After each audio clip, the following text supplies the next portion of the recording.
మన దేశంలో సర్కార్ నౌకరు చేసేటోళ్ళందరూ 2 నిమిషాలనే ఉత్తగుంటారేమో కానీ ఇక పోలీసులు అయితే అస్సలు ఉత్తగుండరు. ఎప్పుడు ఏదో ఒక ఫోన్ వస్తూనే ఉంటుంది, ఎప్పుడు ఏడుకోదానికి పోతూనే ఉండాలి. మరి గంత కష్టపడే పోలీసులను రోడ్డు మీద ఓ మూతవారికి ఎట్లా తిప్పలు పెడుతున్నాడో ఇక మీరే చూడుర్రి. అరే పోలీసులకు దొంగల బాధ కంటే ఈ నడమ పోరల బాధనే ఎక్కువైనది. ఓ మరి తాగుతున్నారో ఏం చేస్తున్నారో తెలియదు కానీ ఈ నడమ రోడ్డు మీద అయితే ఆగం చేస్తున్నారు.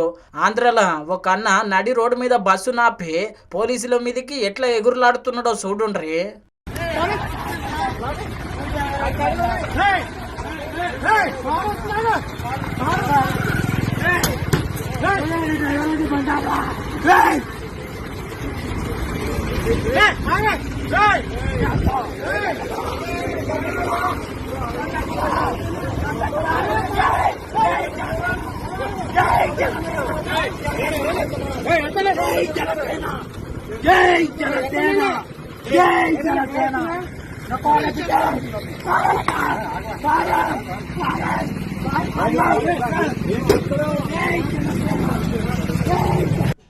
చూసిరు కదా అన్న జులుము మామూలుగా లేదు కదా.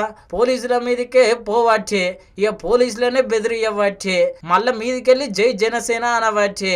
ఇక గిట్లా పోలీసులను తక్కువ చేసి మాట్లాడినందుకు మీదికెళ్ళి జనసేన పార్టీ పేరు ఎత్తి జనసేన ఇజ్జత్ తీస్తున్నందుకు మొత్తం మీద గిన్నెను జైలు వేయాలని చెప్పి చాలా మంది అంటున్నారు. మళ్ళా ఇక పోలీసులకు గి నడమ దొంగల బాధ కంటే గిట్లా రోడ్ల మీద ఆగం చేసేటోళ్ళతోనే ఎక్కువ బాధ అయిపోయింది.